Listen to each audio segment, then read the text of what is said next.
5 years after EndSARS protests shook Nigeria and caught global attention to police brutality in Nigeria, the scale and scale of the protests that rocked the nation, especially the popular Lekki Tollgate Plaza, still remains in silence as there are no weak or rather lays to silent moves by the government to indeed deal with the issue. Stakeholders, including Global Right Group, have continued to condemn what they feel is government's inability to deliver on some major police reforms, which started the whole issue, and are also calling for justice for victims who lost their lives throughout the protests, especially those on October 20th, 2020 at the Lekki Tollgate. If you recall, for more than 2 weeks in 2020, protesters has occupied the street across Lagos, Delta, Edo, Abuja, Port Harcourt, and other cities, presenting 5 major demands for justice for victims, police reforms, compensation, psychological evaluation of officers, and improved welfare for security personnel. But the question today is how much of the demands have been met after 5 years, and what should the symbolic attention be put, especially as concerns those that were indeed victims of the protest? And what more can we do as a nation to ensure that such protests do not indeed erupt again? Well, these and more as we look on 5 years after that very unfortunate but yet demanding protest that shook the very core of Nigeria. And that is what we're having as a major discourse today on Dialogue. We're talking about hashtag EndSARS protests 5 years on, knowing that this month mark 5 years after that very protest that shook the whole nation and brought global attention to the issue of police brutality, which indeed started that, and also a push for good governance that also accumulated more of the demands of the protesters during that year that it all happened. Well, anyway, that's what we're having as a major discourse today on the show. And to help us really look at it, he was still center on account of also a really critical stakeholder 5 years ago as it concerned the protests in Delta State. And I'm talking of no other person but activist Israel Joe. I'd rather call him comrade. He enjoys if I call him activist. Wants to be on a quiet space, but no, I'm talking of comrade Israel Joe. Good morning and welcome to the show. Good morning, Iwe. Thank you for having me this morning. Well, this day 5 years ago, the protest was indeed in one of its critical stage. 20th of October 2020, we had one of the most bloody day as it concerns the protests with the killings of those innocent Nigerians at the toll gate that up to now we've not had any meaningful discussion as it means bringing those persons that were involved or who perpetrated that evil to justice. But as we kickstart our discussion and we remember that very day or that event that transpired 5 years ago, for you, what would we put as a symbolic move as it concerns that protest? What would the protest be remembered for 5 years after? Yes, so let's look at it. When EndSARS, hashtag EndSARS protest comes to mind, what should we remember it of? Anyway, I think that one thing we should remember the EndSARS protest for is blood. Blood all over Nigeria. You know, particularly on the 22nd of October 2020, exactly 5 years ago. This day, not the 20th now. Okay. This was the day 5 years ago when the military unleashed brutality on me. They bust my head. Everywhere was blood. You know, you remember the 20th of October 2020. You know, then the in the evening the Lekki Tollgate issue happened.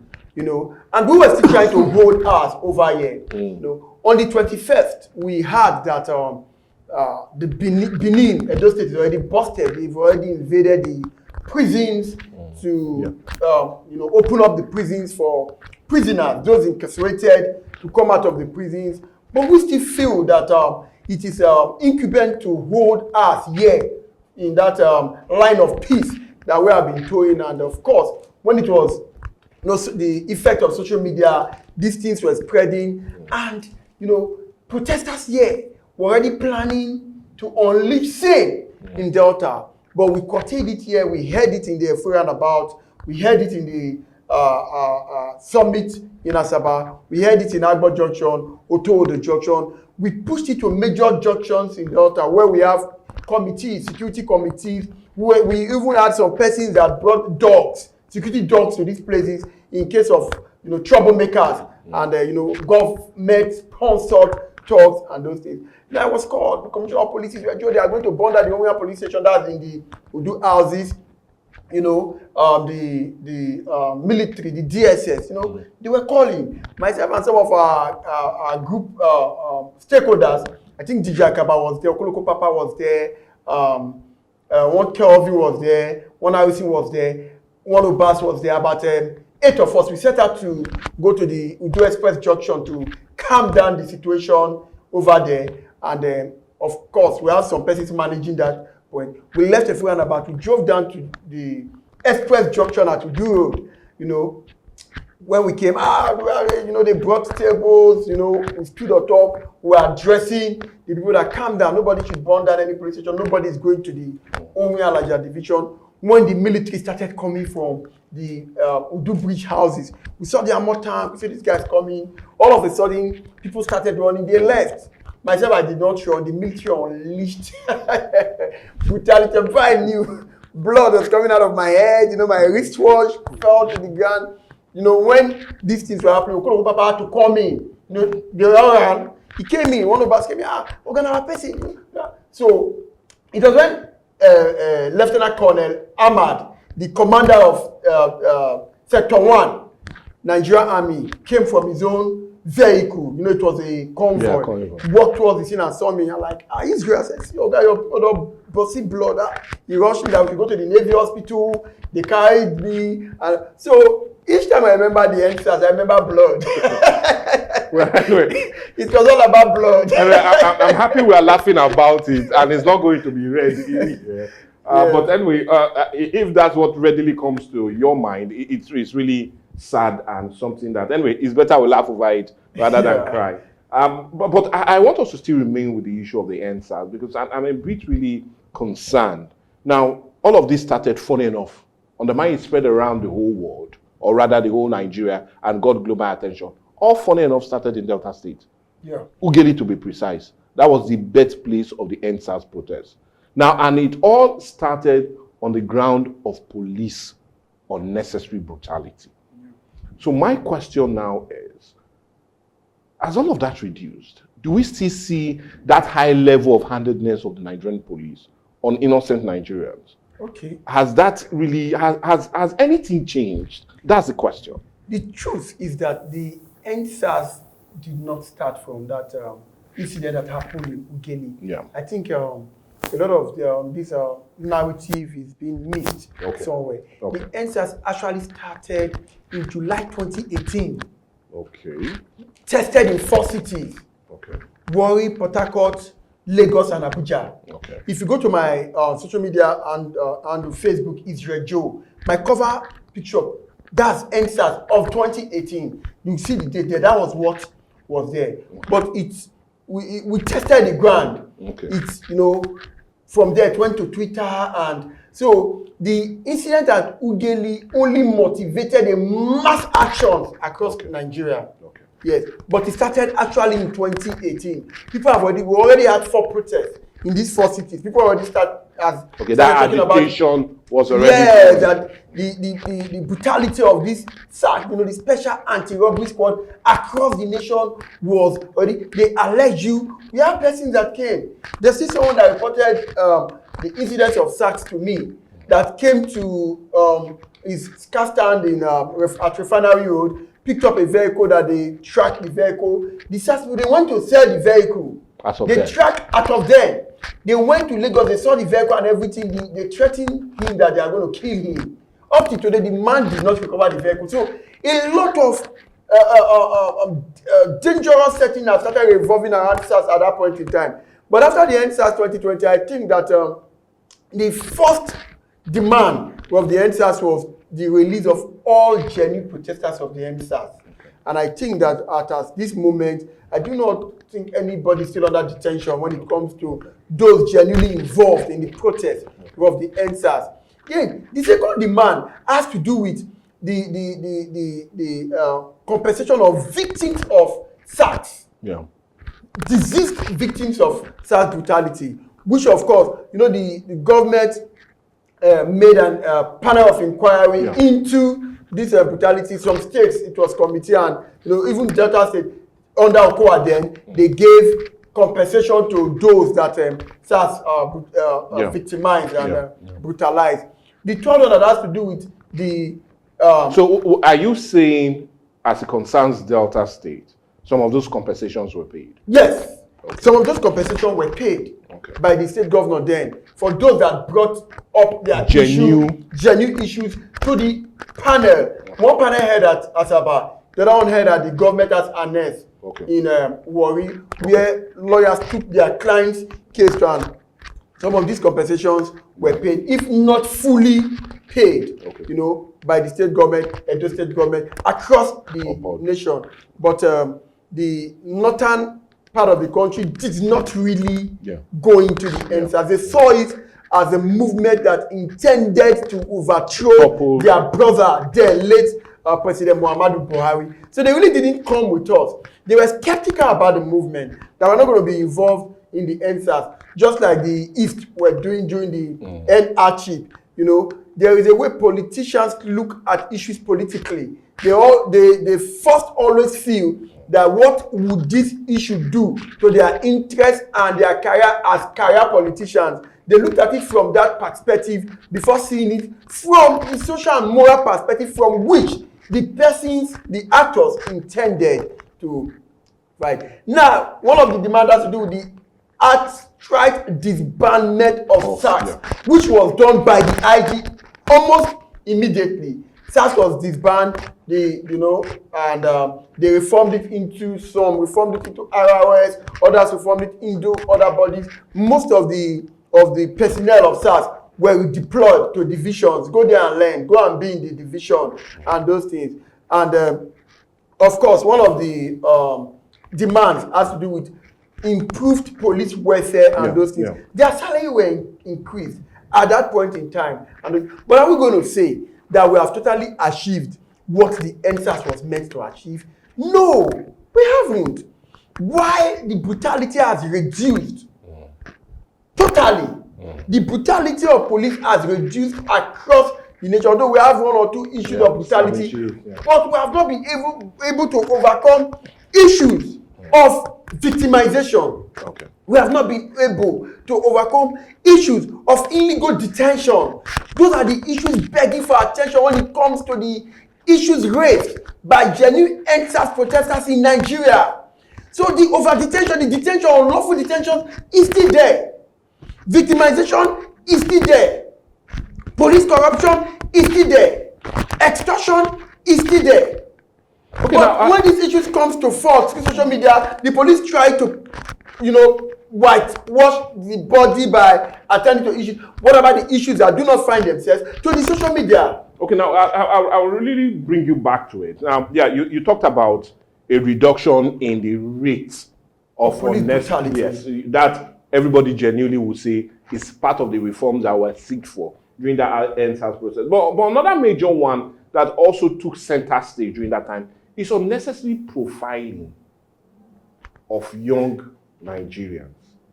Now, is that profiling still embedded in how the police achieve or do their things as of moment? Yes, by the standard of the present policing in Nigeria, that profiling is not there. Okay. But illegally, they are still profiling. Okay. Police do it on low-key. Okay. Why they don't go into searching people's phone and those things? They still do it secretly. Some of those issues do not find find its way to the fore. But they still do it sometimes. There's a case where someone's phone was used to, the police used someone's phone to borrow money from loan app to extort. They extorted the money. The fish and meat that the person was bringing from offshore work, they achieved it to themselves. That was the case about 2 or 3 weeks ago, right in this Delta State. We have seen situation where police plant Razor, they plant this weed and drugs in people's vehicle and try to extort money. But the truth about it is, if it gets to the authority at this case, it's quickly tackled. Okay, that's because the police wants their image. Even CPs of different states, AIGs, police authority, they keep saying it even on the social media that don't search anybody's phone. Section 37 of the 1999 Constitution of the Federal Government gives you right, not just right, it gives you fundamental right to the privacy of your phone.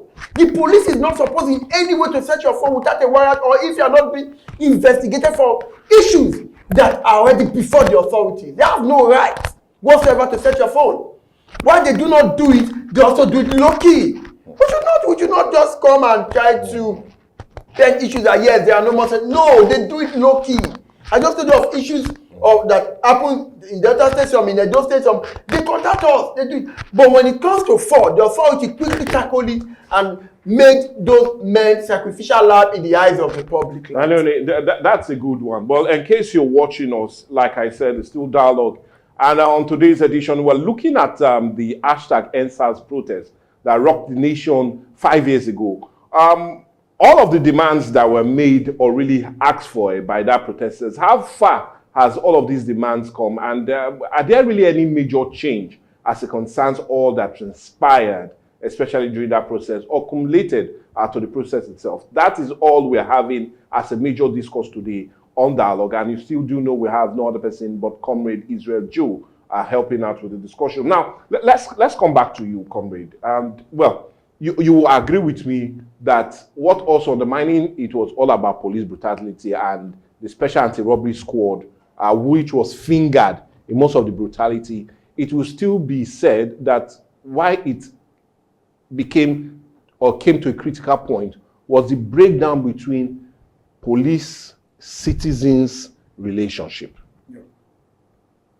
Because if it was very cordial, most of these issues would have been dealt in a more civilized and sane manner. Now, I want us to come back now to that. Has that relationship improved? The truth is that the relationship has improved on the civilized scale. Okay. Yeah, civilized scale in the sense that on the public scale of social media, you can easily tag the police on a certain brutality matters, and they will respond immediately. You do not need a mediator. Okay. You do not need a lawyer to come in to facilitate it. The moment it hits the social media space, the police launch almost immediately investigation into the issues, and of course with the aim of an objective of resolving that particular issue. But when it comes to the physicality of these issues, the people are not still friends with the police. The people have still not trusted the police. The people do not believe. The greatest lie in the history of the Nigerian state, police is your friend. People still don't have to be our friends. The police is not our friend. Why they try to improve their damaged image, they do not in reality take that image to the next level of having cordiality with the Nigerian people. They have always promoted policies that has put the Nigerian people at a continuous state of disadvantage. That is why we rose against the police some weeks ago. I was in court when the Federal High Court Warri declared that police will put a hold on tinted glass matters. You can understand. The police keep bringing issues that guard the neck of the Nigerian people. Because not far away from this tinted issue, they brought up the issue of CMRO, duplication of documents. Whatever you want to put in your CMRO has already been captured by the road safety in the particulars of the vehicle. What are you putting in here? How many people How many cartels were they able to recover through the now aborted CMRO policy? We still want to cut on the CMRO, the court put it on hold. The same thing happened in the Tinted. The Police Act 2004, the prohibited the vehicle prohibition of 1999 Act 1999 did not in any way place the police as a revenue generating agency where people pay to get it. No, they're not a revenue generating agency. We're always bringing policies that will make people pay to you. I think the first PPRO on the E came out to say, no, one of the sister stations in Atugeli, I was on air with the PPRO, Delta State, SP Bright Edafe. He said that the account that is being paid to by in the Tinted saga is not even meant for, it's meant for government. Why would you allow the government to use it to generate? Are you SIR? But is it still not a government-owned establishment? But anyway, we will not go into that. No, I'm not going into we do not want to sound prejudiced, knowing that it's already in court. Now, you just said that the Nigerian people still do not trust the police. And that big mistrust is what many will feel is also heightening the level of insecurity in the country at the moment, when people are not willing and ready to even dish out information. Now, in your own assessment, I'm happy you've had countless interaction between Nigerians and also the police. You've also stand as mediators on many grounds. Now, what do you feel needs to be done to bridge that gap? Everything which is so important. Everything rises and falls on leadership. The police leadership as it is in this country is still under instability. People still see it as not legal. The continued stay of IGP Egbetukun, people still see it as not legal. In quote, we are not prejudicing on issues that are already before the court. And I don't want us to sound too big. Yes. So the police should be genuine. The police, they are not genuine with the people. If you give out an information to the police right now, they can release the suspect and even tell the suspect that it's Mr. Ray that gave us information. They will come for you. What about a situation where the same police that you gave information to arrest a suspect, the suspect at the end of the day has been granted presidential pardon, and when it comes to that police, it will not be me. Now that man I to say you did so place, I will arrest you. But that's alleged. We've not seen anybody come out on a ground. Nobody will come out and tell you that this is what we assume that is being alleged. But it's been a lot of truth in Nigeria. I'm still okay. Well, we only see the fact because the law recognizes the fact, not absolutely the truth. And media recognizes the fact also. Yes, but my question is, what can we do to bridge the gap? Yeah, you've talked about leadership. What again can be done to eliminate that bridge? Because you agree with me that one of the reasons countries in most developed climes seems to have a hold on insecurity is the beautiful and cordial relationship between the police and the people. Most times, most of the informations are readily given by the citizens, which will also aid police, which will aid them because they are now better protected. So in Nigerian context, yes, you feel, many will say, okay, maybe we came from the era of long military rule. And that has always been the mind of the Nigerian police force. The police have not built enough trust in themselves for the people to trust them. The police should be able to digitalize their operations. And when people give you information, you keep them safe. You keep it private, you keep them secured.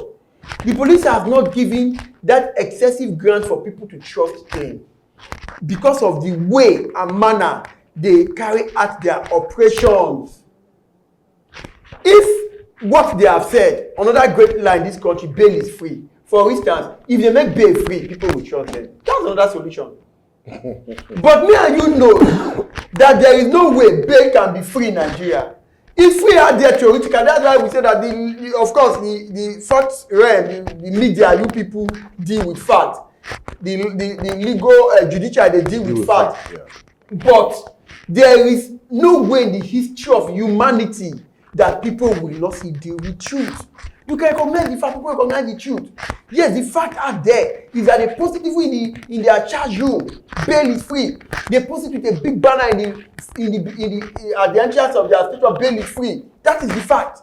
But go in and bail your person. You will see the truth. That is not free. So when the police have been able to come in tandem with the truth that let's make bail free, people can start trusting them. Because when something happens right now and they come pick people randomly from this place, after giving your statement, they have done their profiling, interrogation, interviews. The next thing they are supposed to do is this person is not involved, please go. But you see this Nigerian police, after statement is said straight, or statement under caution, you will pay for bail. Whether you are guilty or you are not guilty, provided you have gotten to the police station, you have to bail yourself. How can we trust them? So let's understand that why fact is important, truth is necessary. Because when the police has not given us enough reason to trust them, there is no point for us to trust them. So in building this cordiality between the Nigerian people and the Nigerian police force, truth has to be established. Trust has to be established. Capacity to relate with these people need to be established. Police community relationship needs to be established. Yeah. The true essence of federalism in terms of executing the tenets of federal system of government, state policing need to be established. Without interruption from political actors, you have a problem with a high chief of a community or a honorable somewhere or a government actor. The next thing they are calling the DPO and giving the DPO instruction against the truth of oppression, suppression. How can we have this relationship when this person keeps suppressing the genuine prevalence of the Nigerian people? Okay. When the poor cannot get justice, when protesters that come out en masse to protest peacefully are not protected, when protesters need to be protected, the political actors will tell these institutions to go against these protesters. They will also bring people, Nigerian people, hungry people, pay them to counter the protest. Only in Nigeria, you start seeing people protesting for genuine stuff, and there will be pro-government protesters that would have been paid somewhere again to keep doing a counter protest and counter press statement against what is being done. All these things are being aided by the same police. Okay, now, if you feel all of this needs to come for that trust and belief on the Nigerian police, let's look at another critical one that many Nigerians are also talking about, and which is also a major part of the demand. You agree with me that if the Nigerian police is not well paid, they definitely will not do the job well. That is another major one. And we're talking about not just only being paid, but quality remuneration as it concerns their job. Now, how critical is that also in ensuring that we also get the police to the level we truly want? The truth is that if the personnel, a lot of personnel... But before you answer that, sorry to cut you. Is the Nigerian police better paid or they're underpaid? Let's get that fact. The Nigerian police, the truth is that almost all institutions in Nigeria, apart from government, politicians, they are all underpaid. Not only the police. It's not specifically to the police. Teachers are underpaid. Doctors are underpaid. Judicial workers are underpaid. The first time in the history of Nigeria, we have seen the house going on strike for about 8 months. People are sitting at home. The children of political actors are schooling abroad or a private university. So the payment, salary structure of the Nigerian state to its institutions, none is being encouraged to have been paid well, apart from his local government chairman. The money in the coffers of the local government chairman to pay himself allowances and everything, would you, a local government chairman that probably had maybe school start or something, would you compare it to what is being compared to what is being paid to a professor? Professor is underpaid. So this is not specifically to the police, but with the issue of psychological attitude of police personnel in Nigeria. If you pay them $1 million, they will stay. So there's already this attitude of this security men, without prejudice, Louis, these people don't wake up in the morning, go out with the objective to secure Nigeria. It's better we say some of them, so we do not. No. We are not generalizing. Okay, I'm not generalizing. Please, we'll that's really without appreciate prejudice, that. Okay. you know, to these genuine officers. Most of them, they go out with the intention to put something on the back, and even if you pay them 1 million naira, they release this thing, they will still extort. So it is embedded in the personality and psychological attitude of the Nigerian police force. Why? We have a failing economy. Do you even blame them at the end of the day? Our lecturers also collecting blocking from student bribe to allow student pass. These are what we are talking about. Our doctors in the general are not cutting corners and sometimes directing you to their own private hospital or start telling you to go and do tests that is not necessary. Go and do this, go and do it at this particular lab, you know, because they have connection with that lab. They will tell you, you are feeling that they are telling you to go and do stomach test because they know that yes, almost every sector in the Nigerian state have a way of cutting corners, but most especially the police, because the economy is extremely difficult. Look at the rate of poverty, look at the rate of unemployment. When social mobility is not equal to organizational building, there will be a societal collapse. There will be a societal decay. The society mobilizes people, social mobility now, institutional mobility. The institution mobilize people into the streets. They graduate people graduate every day in Nigeria.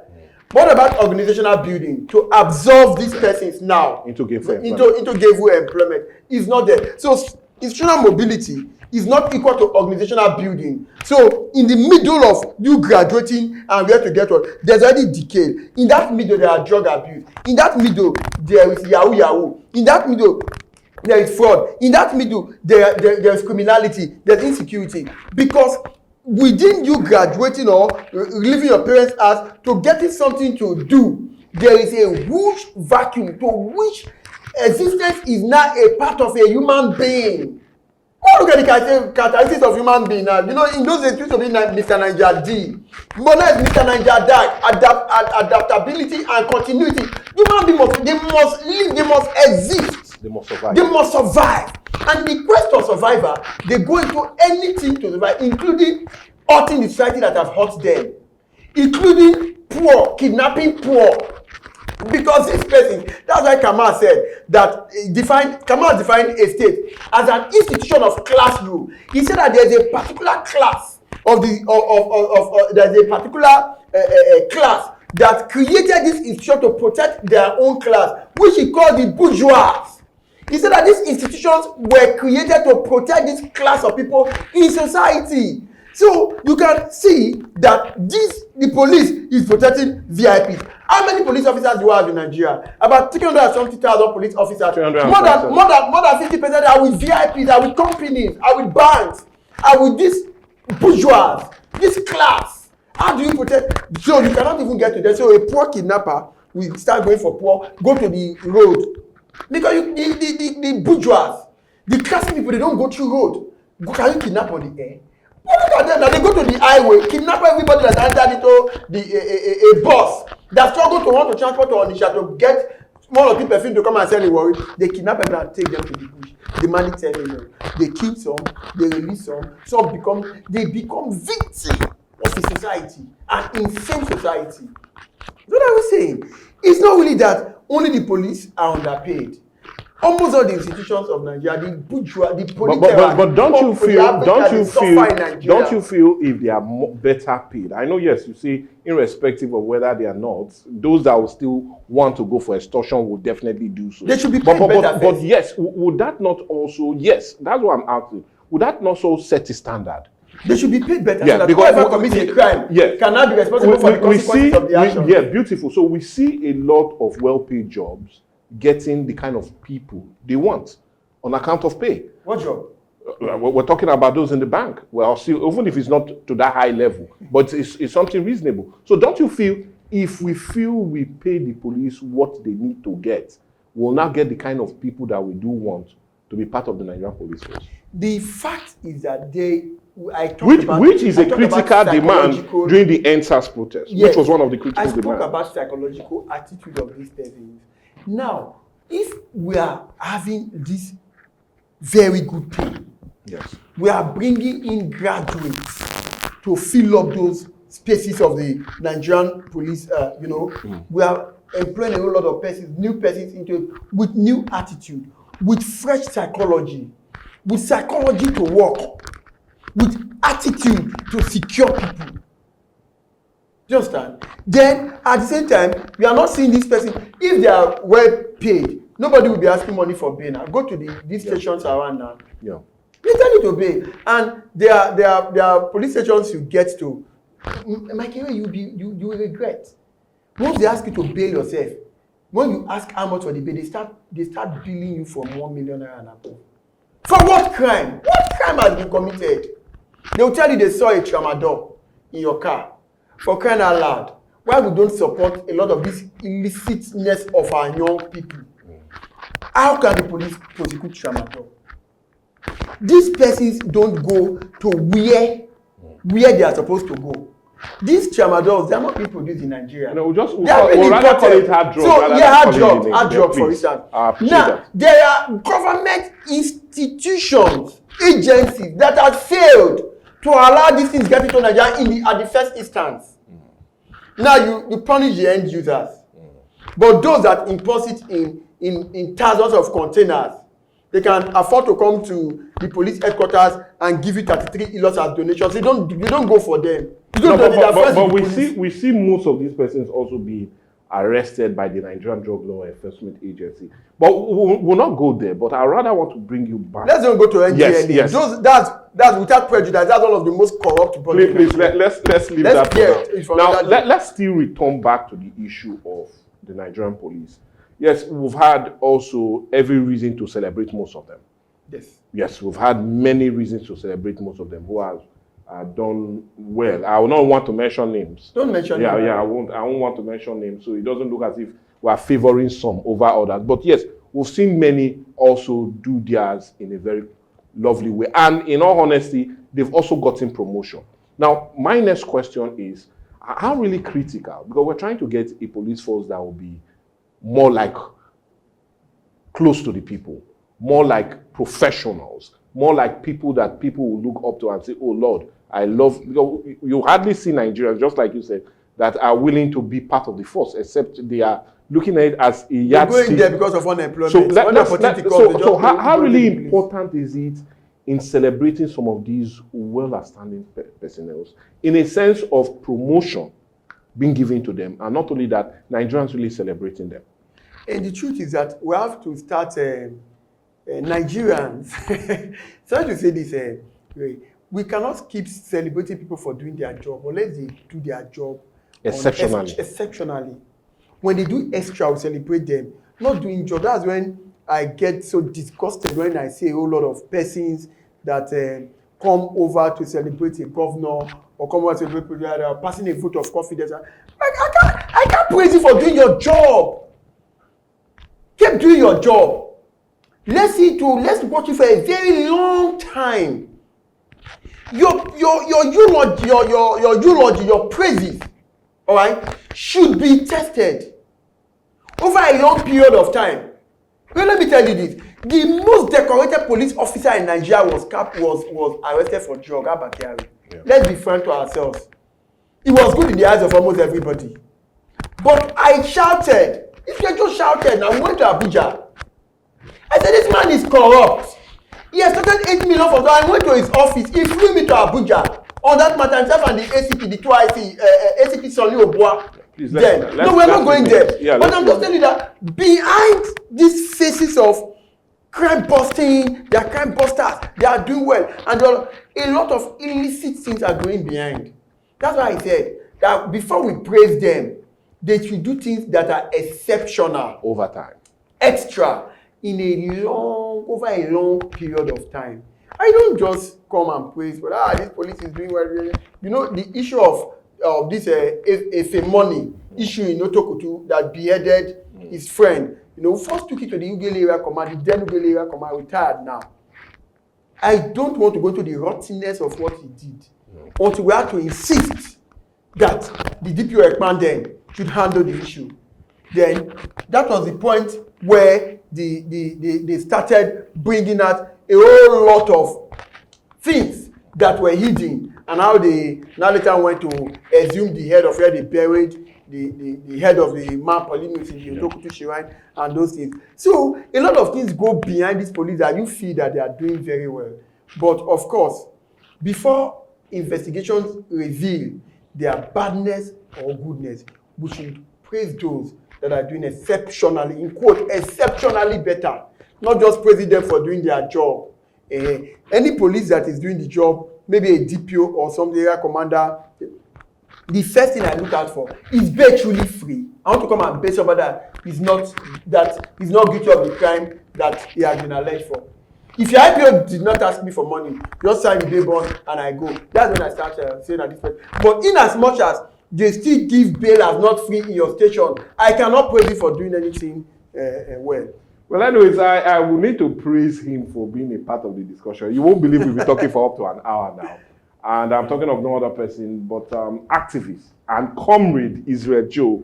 And we're talking about the issue of the EndSARS protest, which, funny enough, is 5 years now. And many Nigerians are saying, have we really gotten the change that we truly want there? And really, the Nigerian police force truly reformed to be people-friendly? And how should Nigerians really view them on account of getting more as it concerns being protected? Well, all of that took center stage on the show today. But like I said, time is not a friend. We need to thank you so much, Comrade Israel Joe, for taking your time and doing this with us. We truly appreciate your time. And we would definitely love to call you back for us to talk about some other pressing issues.